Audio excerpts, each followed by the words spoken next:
നമസ്കാരം, ഞാൻ ജിനോ. എൻ്റെ മക്കൾ SAT എക്സാം അറ്റൻഡ് ചെയ്തിരുന്നു. അത് കഴിഞ്ഞ് അതിൻ്റെ റിസൾട്ടിൻ്റെ കാര്യം പറയാൻ വേണ്ടി മക്കളോടൊപ്പം ഞാനും സാറിൻ്റെ അടുത്ത് പോയിരുന്നു. സാറുമായിട്ട് സംസാരിക്കുമ്പോൾ സാറ് പറഞ്ഞ പല കാര്യങ്ങളും നമ്മൾ ഇന്നുവരെ കേട്ടിട്ടില്ലാത്ത കാര്യങ്ങളായിരുന്നു.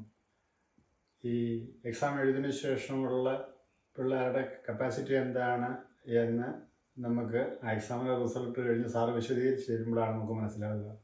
അന്ന് എനിക്ക് മനസ്സിലായൊരു കാര്യം, പൊതുവെ ഈ SAT എക്സാം എഴുതിയിട്ടില്ലാത്ത 10ാം ക്ലാസ് കഴിഞ്ഞാൽ സാധാരണ പേരൻസും പിള്ളേരും തീരുമാനിക്കുന്നൊരു കാര്യം +2 +1 +2ലേക്ക് പോവുക.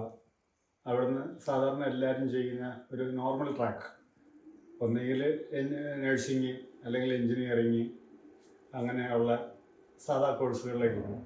പക്ഷേ സാറുമായിട്ട് സംസാരിച്ചപ്പോഴാണ് അതിനും അപ്പുറത്തേക്ക് ഈ ജോലി സാധ്യതയുള്ള വേറെ ഒരുപാട് കോഴ്സുകളുണ്ട് എന്നതിനെ പറ്റിയുള്ളൊരു അവബോധം കുട്ടികൾക്കും രക്ഷിതാക്കൾക്കും ഈ SAT എക്സാം എടുക്കുകയും അതിനുശേഷം അതിൻ്റെ റിസൾട്ടിൻ്റെ വാല്യുവേഷൻ്റെ സമയത്ത് മാഷുമായിട്ട് സംസാരിക്കുകയും ചെയ്താൽ കിട്ടുമെന്നുള്ളതിൻ്റെ തെളിവ് ഞാൻ എൻ്റെ സുഹൃത്തുക്കളെ ഇതിന് നിർബന്ധിച്ച് അവർ ഇത് പിള്ളേരെ കൊണ്ട് എക്സാം എടുത്തതിന് ശേഷം മാഷുമായിട്ട് സംസാരിച്ചതിന് ശേഷം എന്നെ വിളിച്ച് ഒരുപാട് താങ്ക്സ് പറഞ്ഞു. അതിൽ ഒരാൾ എന്നോട് പറഞ്ഞ ഡയലോഗ്, നമ്മളിപ്പോഴും ഒരു 15 വർഷം പുറകിലായിരുന്നു ജീവിച്ചുകൊണ്ടിരുന്നത്, പുള്ളിയായിട്ട് സംസാരിച്ചപ്പോഴാണ് നമ്മൾ ഒരു 10-15 വർഷം മുന്നോട്ട് പോയ പോലെ ഫീൽ ചെയ്തു. എന്തായാലും ഒരുപാട് സന്തോഷമുണ്ടെന്ന് എന്നോട് വിളിച്ച് പറയണ്ടേ.